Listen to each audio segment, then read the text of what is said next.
idnada munadin atau idnada munadi Rasulullah SAW as-salata jami'ah.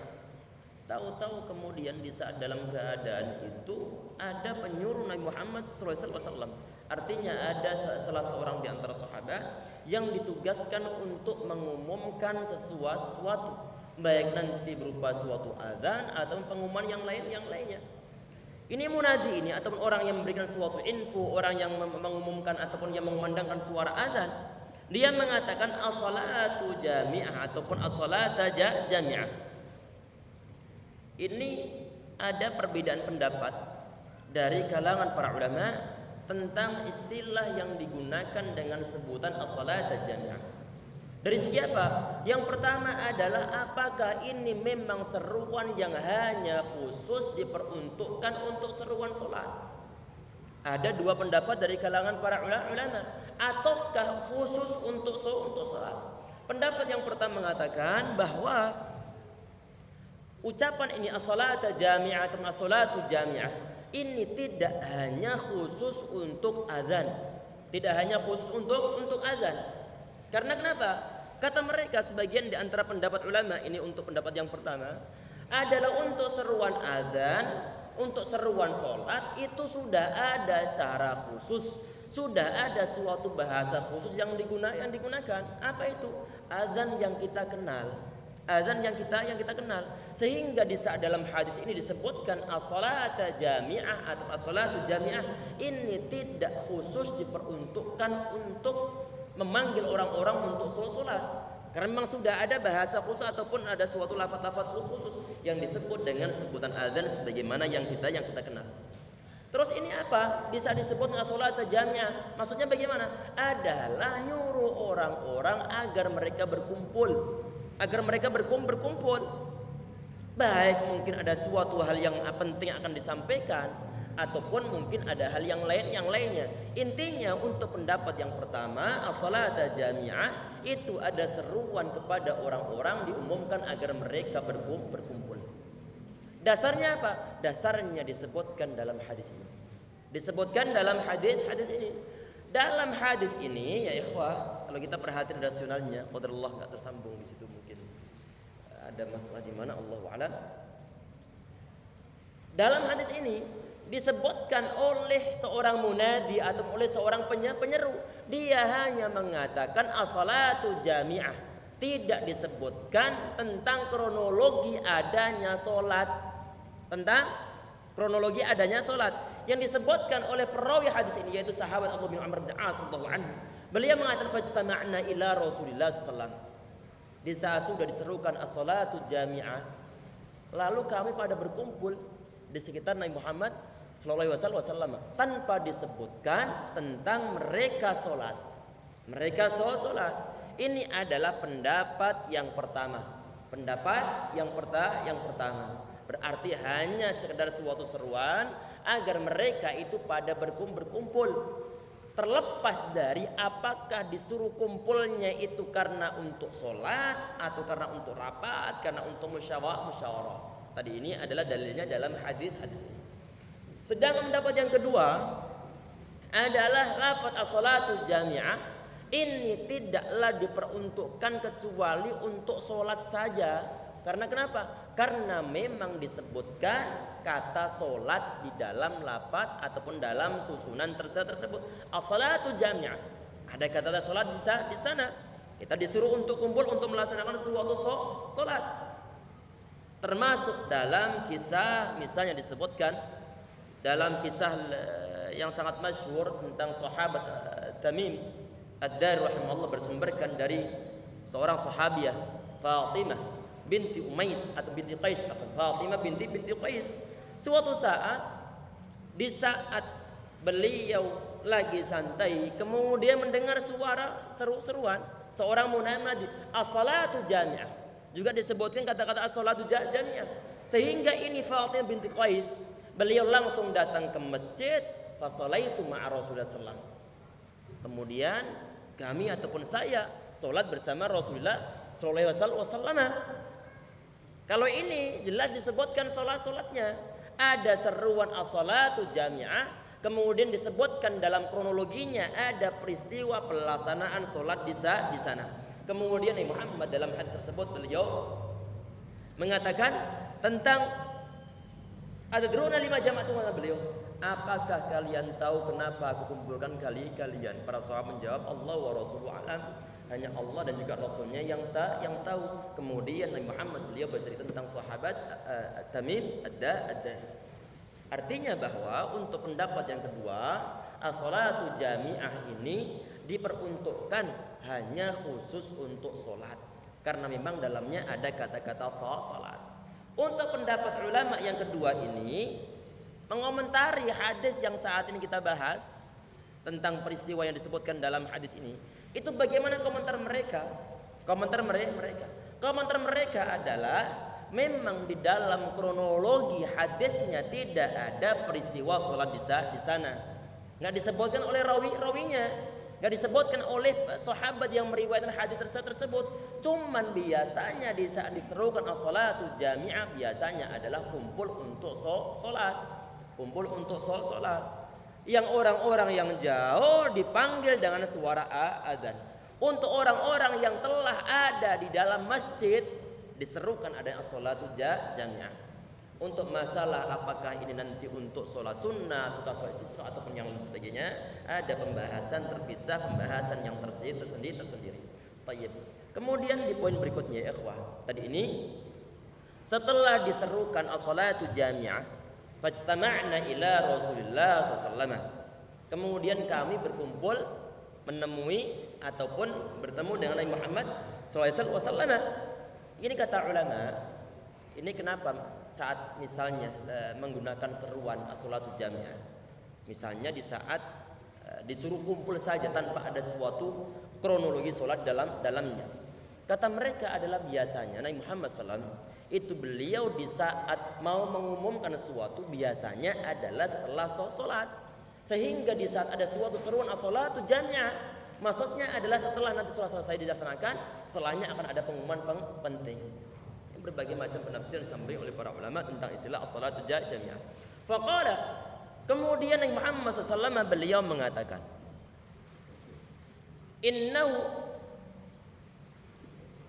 lam yakun nabiyyun qabli illa kana haqqan alaihi ayadulla ummatahu ala khairi ma ya'lamuhu lahu. Ini kata Nabi Muhammad SAW, bahwa tidaklah ada seorang nabi sebelum illa kana haqqan alaihi, kecuali dia itu ataupun berhak bagi dia atau hak atas dia untuk memberikan suatu petunjuk kepada umatnya tentang apa yang telah diajarkan oleh Allah kepada mereka, dan juga memberikan suatu peringatan yunzirahum syarra ma ya'lamu lahu, dan juga memberikan suatu peringatan tentang adanya bahaya yang mengancam mereka. Adanya suatu peringatan dari Allah yang disampaikan oleh para nabi. Jadi begini ya ikhwah sekalian, ya insyaallah dirahmati oleh Allah Subhanahu wa taala. Para al-anbiya, para nabi, mereka itu adalah menjadi seorang ataupun menjadi penjembatan agar, penjembatan dari mana? Dari Allah, agar para nabi tersebut menyampaikan risalah kepada para hamba-hamba Allah Subhanahu wa taala tentang masalah suatu perintah, agar disampaikan bahwa orang-orang yang mematuhi perintah-perintah tersebut, memperhatikannya, mentaatinya, akan diberikan suatu nikmat yang berupa surga. Sebaliknya ada suatu larangan, yang mana di saat ada suatu larangan kemudian diterjang ataupun dilanggar, maka efek yang ditimbulkan adalah orang yang melanggarnya akan mendapatkan suatu sisaan dari Allah Subhanahu wa taala. Sebab apa? Sebab menyelisih suatu perintah. Tayyib. Adanya suatu perintah ataupun adanya suatu larangan ini mustahil bisa didapatkan dengan adanya akal saja tanpa disertai dengan wahyu. Ana ulang, bahwa adanya risalah yang berupa perintah ataupun berupa suatu larangan tidak mungkin akan langsung bisa difahami oleh akal tanpa ada campur tangan wahyu dari Allah Subhanahu wa taala. Sehingga Allah Subhanahu wa taala mengutus seorang nabi yang mana nabi tersebut atau rasul tersebut menyampaikan kepada umat manusia, memberikan suatu peringatan untuk hal-hal yang membahayakan mereka, dan juga memberikan suatu keterangan janji-janji yang berupa ketaatan kepada Allah SWT yang nanti akan berbuahkan suatu pahala ataupun suatu surga. Baik ya ikhwah sekalian, ini kan kita bicara tentang masalah syariah. Kita bicara masalah syariah yang dibawa oleh para rasul yang tugas mereka adalah menyampaikan suatu risalah. Tayyib. Ini untuk masalah syariah. Adanya syariah ini tentunya bukan sekedar untuk bisa membedakan antara yang bermanfaat sama yang tidak bermanfaat dari segi panca indera saja. Karena kenapa? Kalau pembahasan syariah adalah hanya berkutat tentang manfaat ataukah tidak bermanfaat dari segi panca indera, maka ini pun dimiliki oleh hewan yang tanpa ada suatu wahyu sama sekali. Karena kenapa? Hewan itu di saat misalnya dia itu misalnya diberikan suatu suguhan, diberikan suatu makanan. Yang satu ini mungkin berupa rumputan, yang lain berupa bara api. Yang lain berupa bara api. Walaupun toh bara apinya ini seandainya ada suatu cahaya ataupun suatu kobaran api yang berwarna biru ataupun yang berwarna hijau, ini hewan dia tidak dekat-dekat dengan bara api ini ataupun kobaran api ini. Yang dia makan adalah berupa rumputan yang berwarna hijau. Artinya bagaimana? Kemanfaatan ataupun suatu bahaya yang hanya kembali ke dalam panca indera saja itu tidak akan dibahas khusus oleh syariah, karena hewan pun memiliki perasaan yang semacam itu. Sehingga bagaimana? Syariah itu di samping dia membahas masalah manfaat ataupun tidak bermanfaat dunia, tetapi lebih dari itu adalah masalah nanti kemanfaatannya, apakah sampai ke akhirat ataukah tidak. Ini yang dibahas syariah. Sehingga adanya suatu syariah yang dibawa oleh Rasulullah itu adalah suatu keniscayaan. Karena kenapa? Pembahasan suatu syariah yang dibawa oleh mereka, oleh para anbiya, oleh mursalun, itu adalah pembahasannya bukan hanya untuk urusan dunia, tetapi juga menyangkut urusan akhirat, dan tidak mungkin hanya dikuasai oleh akal tanpa ada suatu campur tangan wahyu.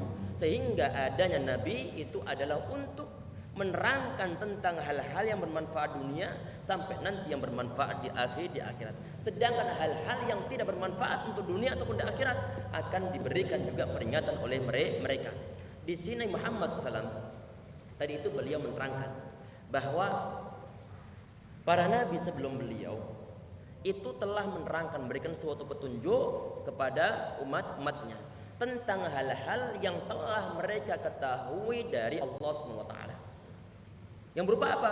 Berupa kemanfaatan, berupa kebaikan yang membuat mereka dimasukkan dalam surga. Allah menerangkan, diberikan pemahaman kepada para nabi ataupun kepada para rasul tersebut yang menyampaikan kepada umatnya. Sebaliknya ada hal yang nggak baik, ada suatu peringatan, suatu bahaya disampaikan oleh nabi tersebut biar nanti umatnya nggak melaksanakan suatu peringatan tersebut. Kita perhatikan. Tadi itu adalah pendahuluan dari Nabi Muhammad SAW. Kemudian beliau berkata, wa inna ummatakum hadhihi, sesungguhnya umat kalian ini, kalian. Ini Nabi Muhammad SAW, beliau bicara kepada para sahabat saat itu. Sesungguhnya umat kalian, maksudnya adalah umat Islam dari zaman Nabi Muhammad SAW sampai nanti hari kiamat. Hadhihi ju'ila afiyatuha fi awwaliha. Ini yang Nabi Muhammad beliau sampaikan. Ju'ila afiyatuha, keselamatan mereka fi awwaliha. Ju'ila fi awwaliha, dijadikan pada angkatan pertamanya. Kita perhatikan bahwa keselamatan ataupun keafiatan dijadikan oleh Allah Subhanahu wa taala dalam kalangan umat Nabi Muhammad SAW itu dijadikan untuk orang-orang yang pertama. Pertanyaannya begini, ini yang dimaksudkan dengan pertama ini bagaimana maksudnya? Di sini di saat kata-kata ini ditujukan Nabi Muhammad terhadap para sahabat, maka yang dimaksudkan dengan awal wa di situ adalah umat Islam yang hidup di zaman Nabi Muhammad SAW. Berarti mereka itu adalah umat-umat yang selamat. Ada keselamatan di sana. Nanti saya terangkan masuk keselamatan di sana. Berarti di zaman Nabi Muhammad SAW, kemudian di zaman para sahabat. Sampai mana ini? Sampai masa pemerintahan sahabat Utsman ibn Affan radhiyallahu anhu. Kok kesana arahnya? Iya, karena nanti yang dibahas itu adalah masalah suatu fitnah, suatu gangguan, suatu bencana, adanya suatu huru-hara yang terjadi di akhir pemerintahan sahabat Utsman ibn Affan radhiyallahu anhu yang berakhir tentang terbunuhnya beliau. Berarti saat dibilang bahwa afiyatuha ju'ila fi awwaliha, keafiatan, keselamatan dijadikan oleh Allah Subhanahu wa taala dalam generasi orang-orang yang pertama, berarti generasi Nabi Muhammad SAW, kemudian generasi para sahabat, sampai generasi sahabat Utsman ibn Affan, sampai akhir pemerintahan beliau. Karena kenapa? Di akhir pemerintahan beliau terbunuh. Beliau terbunuh. Walaupun toh di masa pemerintahan Umar bin Khattab beliau pun dibunuh, tetapi pembunuhannya bukan sebab ada suatu syubhat, bukan sebab ada cekcok antara kaum muslimin. Baik, kita perhatikan ya ikhwas sekalian, insyaallah dirahmati oleh Allah Subhanahu wa taala. Kita perhatikan di sini, wa yusibu akhiruha atau wa yusibu akhiraha bala'un wa umurun tunkirunaha. Sedangkan umat-umat yang akhir berarti pasca adanya suatu fitnah, pembunuhan, suatu huru-hara, pengaliran darah di zaman Utsman bin Affan. Itu sudah termasuk akhirnya sampai zaman-zaman kita saat ini. Wasyusibu akhiruha bala'un wa umurun tunkirunaha. Dan angkatan setelah itu akan ditimpa suatu cobaan ataupun suatu ujian dari Allah, dan juga hal-hal yang tidak disenangi. Kemudian Nabi Muhammad beliau menyampaikan, wa taji'u fitnatun, kemudian akan datang suatu fitnah. Ini fitnah maksudnya ya ikhwas sekalian, yang tadi kita sampaikan sebagiannya adalah bencana ataupun kacauan ataupun suatu gangguan ataupun huru-hara. Istilah fitnah dalam syariat agama Islam bukanlah fitnah yang dikenal dalam bahasa Indonesia. Kalau dalam bahasa Indonesia, orang nuduh orang lain, sedangkan orang lain tersebut tidak berbuat suatu kesalahan yang dituduh-tuduhkan. Istilah Indonesia itu yang disebut sebagai fitnah. Dalam istilah syariah, segala hal bentuk bencana, segala hal bentuk suatu perbuatan maksiat, suatu huru-hara yang menyebar, suatu ketidakjelasan di suatu masa yang syariah enggak diperhatikan, ataupun banyaknya suatu pembunuhan ataupun huru-hara yang merajalela, itu pun masuk dalam kategori fitnah. Nabi Muhammad di sini beliau mengatakan, wa taji'u fitnatun, dan akan datang suatu fitnah, terjadi suatu fitnah. Fayuraqqiqu ba'duha ba'dha wa taji'ul fitnatu. Fitnah tersebut melemahkan fitnah yang lain. Begini ya ikhwah, ini masih kalau kita lihat penjelasan para ulama. Di saat ada suatu bencana, suatu gangguan, suatu huru-hara, kemaksiatan yang merajalela, kemaksiatan yang menyebar di mana-mana, ataupun mungkin suatu bencana yang besar yang dialami oleh umat manusia. Di saat bencana tersebut telah terjadi, kemudian datang bencana yang berikutnya. Bencana yang datang berikutnya itu melupakan bencana-bencana yang datang lebih awal. Mungkin bencana yang datang berikutnya ini lebih berat daripada bencana yang pertama. Sehingga di saat ada suatu bencana yang lebih berat datang berikutnya, maka bencana-bencana yang mungkin dirasa berat juga di masa yang pertama dilupakan oleh umat manusia. Ini dimaksudkan dengan fayuraqiqu ba'duha ba'dha, sampai kemudian terjadi suatu bencana lagi. Sehingga kemudian bagaimana? Fayaqulul mu'minu hadhihi muhlikati. Orang beriman di saat bencana tersebut, di saat suatu fitnah tersebut terjadi, dia mengatakan hadhi muhlikati, inilah kebinasaanku, inilah akhirku, inilah kematianku, inilah kehancuranku. Ini orang-orang mukmin ya ikhwah. Di saat mereka mendapatkan suatu bencana, mendapatkan suatu ujian dari Allah SWT dalam berbagai macam bentuknya, termasuk perbuatan maksiat yang dilaksanakan secara terang-terangan. Bentuk dari bencana adanya LGBT, bencana adanya propaganda mereka, bencana adanya ajakan mereka untuk mencari pengikut, untuk menularkan suatu penyakit, untuk menularkan suatu penyakit batin dalam hati mereka, mengajak orang-orang sekitarnya. Yang merasakan bencana tersebut itu siapa? Adalah orang-orang yang beriman. Orang-orang yang beriman. Di saat bencana telah merajalela, ataupun seorang yang beriman dia melihat pacaran sudah menjadi suatu hal yang biasa di Indonesia. Orang beriman dia mengatakan hadi mulikat, ya hancurlah kita. Kalau seandainya ini dibiarkan, hancurlah kita kalau seandainya memang ada konferensi LGBT di Indonesia. Termasuk apa di antaranya? Termasuk di antaranya adalah adanya teknologi yang kita rasakan saat ini. Ini pun menjadi suatu fitnah. Di saat suatu teknologi tidak dibarengi dengan suatu keimanan. Sehingga adanya teknologi dijadikan sebagai suatu wasilah untuk menyebarkan suatu kemungkaran. Yang merasakan ini ada suatu bencana, itu adalah orang-orang yang beriman. Adalah orang-orang yang beriman. Karena kenapa? Karena di saat dia merasakan suatu bencana, dia tahu bahwa itu bertentangan suatu agama Islam, adanya LGBT, adanya pacaran, adanya riba yang menyebar di mana-mana. Di saat dia tahu, dia akan berusaha untuk menghindarinya. Dia khawatir, dalam hatinya ada kekhawatiran. Jangan-jangan memang ini adalah kehancuran umat Islam saat ini. Ada kekhawatiran di sana. Kekhawatiran ini nggak mungkin dimiliki oleh orang munafik. Gak mungkin dimiliki oleh orang munafik. Gak mungkin dimiliki. Karena kenapa? Karena mereka terbiasa nangkring dalam suatu kemungkaran. Sehingga di saat suatu fitnah terjadi, mereka akan mengalir bersama fitnah tersebut. Sehingga di saat ada suatu fitnah, ada suatu bencana yang model-model semacam itu, mereka adalah orang yang pertama kali ikut menyuarakan adanya LGBT, adanya kemaksiatan dengan berbagai macam bentuknya.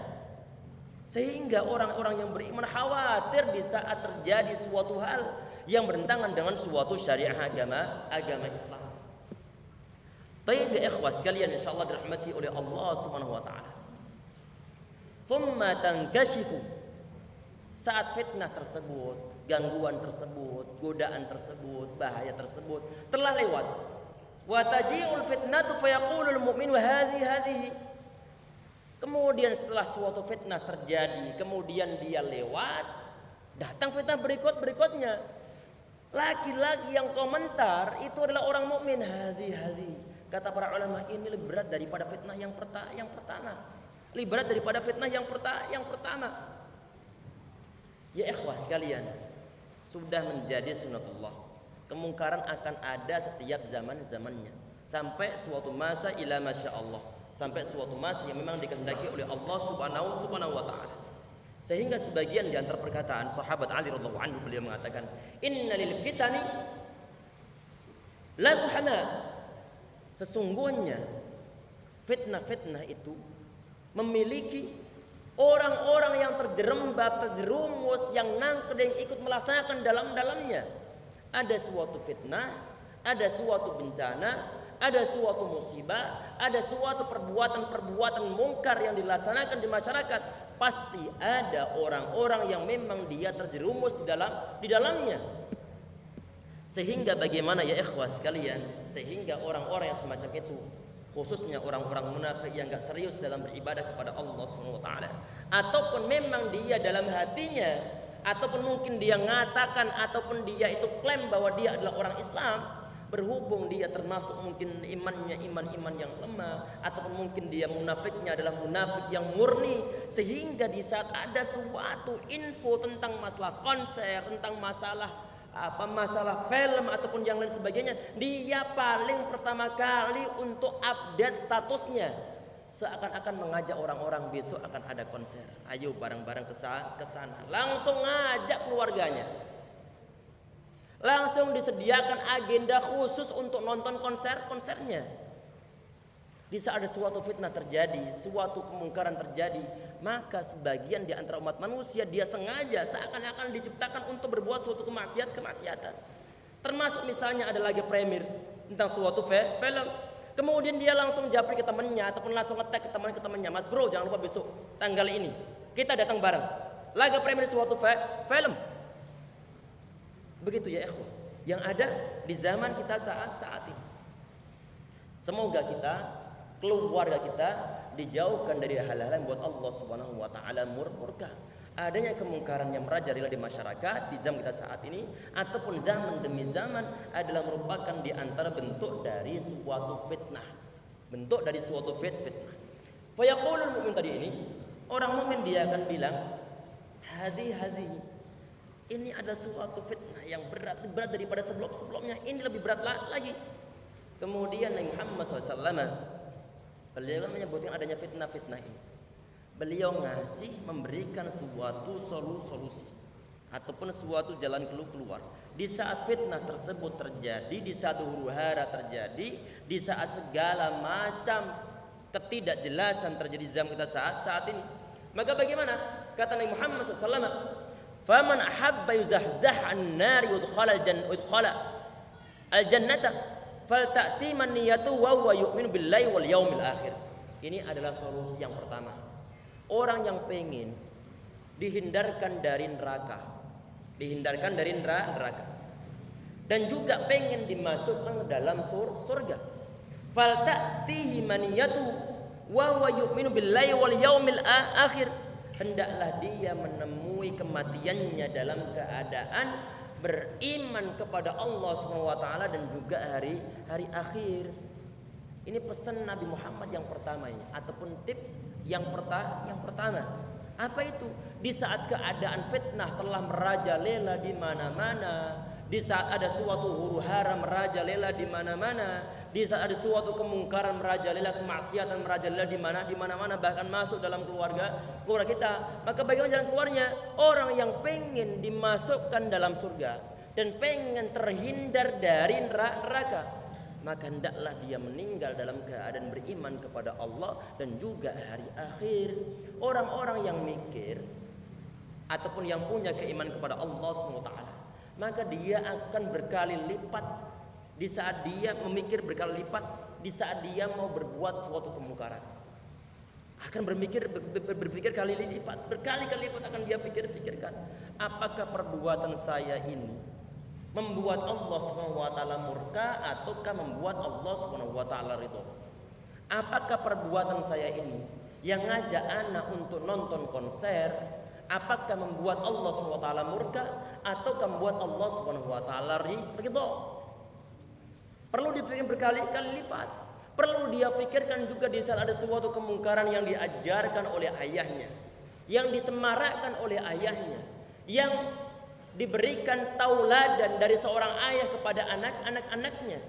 Di saat ada suatu kemaksiatan yang diajarkan, ditanamkan dalam diri anaknya, maka dosa demi dosa akan dia dapatkan oleh orang tua tersebut. Karena kenapa? Orang tua mungkin dia telah meninggal, tapi anaknya belum berhenti melaksanakan suatu kemungkaran. Bisa jadi anaknya lebih parah daripada orang tuanya. Karena kenapa? Karena mungkin sebelumnya dia hanya sebagai seorang penonton, sebagai seorang konsumen, ataupun orang yang membeli tiket. Tetapi di saat dia melihat, oh peluang bisnis sangat besar ini, ternyata ramainya bukan main. Berhubung dia punya kemampuan bisnis, akhirnya dia menjadi panitia. Bukan sekedar penonton, tapi adalah panitia. Kalau panitia berarti dosa-dosa yang didapatkan oleh orang-orang yang nonton semuanya ditransfer terhadap panitianya ini. Semuanya juga akan didapatkan oleh siapa? Oleh orang tua yang telah ngajari anaknya. Sehingga ya ikhwah sekalian, kita perlu untuk mikir berkali-kali lipat. Di saat bertindak melaksanakan suatu kemungkaran, apalagi sampai kemungkaran tersebut kok kita ajarkan kepada anak-anak? Bisa jadi kita telah meninggal, tapi dosa akan terus mengalir, dosa-dosa jariah, beratnya bukan main. Kita sudah dibuat pusing dengan dosa kita, dosa keteledoran untuk melaksanakan suatu ketetapan syariat, dosa durhaka terhadap orang tua, dosa mengakhirkan sholat, dosa bermaksiat, dosa mengambil harta orang lain, dosa adanya tidak husnul khuluq yang kita miliki. Dosa-dosa tersebut sudah cukup banyak, ditambah dengan dosa-dosa yang ditimbulkan oleh pengajaran kita yang gak tepat, yang gak dewasa di saat kita itu mengajarkan terhadap anak-anak kita. Orang-orang yang beriman, dia akan berkali lipat di saat mau memberikan suatu contoh yang buruk terhadap anak-anaknya. Sehingga mereka bagaimana? Oke lah kalau seandainya terpaksa melaksanakan suatu perbuatan mungkar.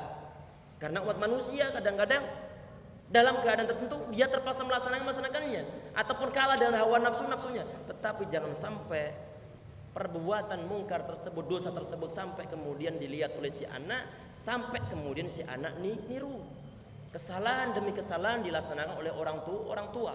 Orang-orang yang beriman ini enggak akan dia bertindak gegabah ataupun sembrono di saat dia bertindak melaksanakan suatu kegiatan. Akan dia fikir-fikir apakah ada suatu nilai pahala ataukah ada suatu nilai dosa yang akan dia dapatkan. Tadi ini adalah solusi yang pertama.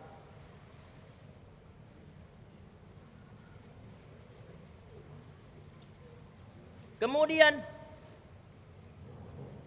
wa huwa yu'minu billahi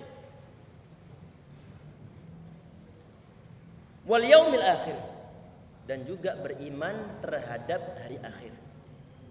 Orang-orang yang dia itu beriman terhadap hari akhir, berarti dia percaya hari akhir itu ada, pembalasan itu ada, dan hidup itu tidak akan berhenti setelah kita meninggal. Tetapi orang-orang yang beriman, dia berkeyakinan bahwa akan ada suatu kehidupan pasca kematian. Sehingga bagaimana? Orang-orang beriman dia percaya bahwa saat umat manusia nanti setelah dia itu meninggal akan dibangkitkan lagi oleh Allah SWT, dan semua akan diminta tanggung jawab oleh Allah SWT bima kanu yaksibun, tentang hal yang dikerjakan oleh umat manusia. Sudah habis waktunya? Habis? Insyaallah. Sampai di situ ya ikhwan. Nanti untuk hadis ini kita lanjutkan, termasuk nanti solusi-solusi yang diberikan Nabi Muhammad SAW di saat menghadapi suatu fitnah yang terjadi. Tadi ini kita berusaha untuk mengonlinekan, tapi qadarullah sinyalnya nggak kuat sehingga terputus tengah jalan. Tapi nanti insyaallah untuk rekamannya akan kita upload di channel Ma'had Mantada insyaallah. Semoga kita bahas dalam pertemuan kita kali ini bermanfaat oleh Allah SWT. Semoga membuat kita kian beriman kepada Allah dan juga kian berhati-hati dalam bertindak, beramal, sehingga yang kita fikirkan adalah faktor dosa ataupun suatu pahala. Subhanallah bihamdika asyhadu an la ilaha illa anta astaghfiruka wa atubu ilaik. Assalamualaikum warahmatullahi wabarakatuh.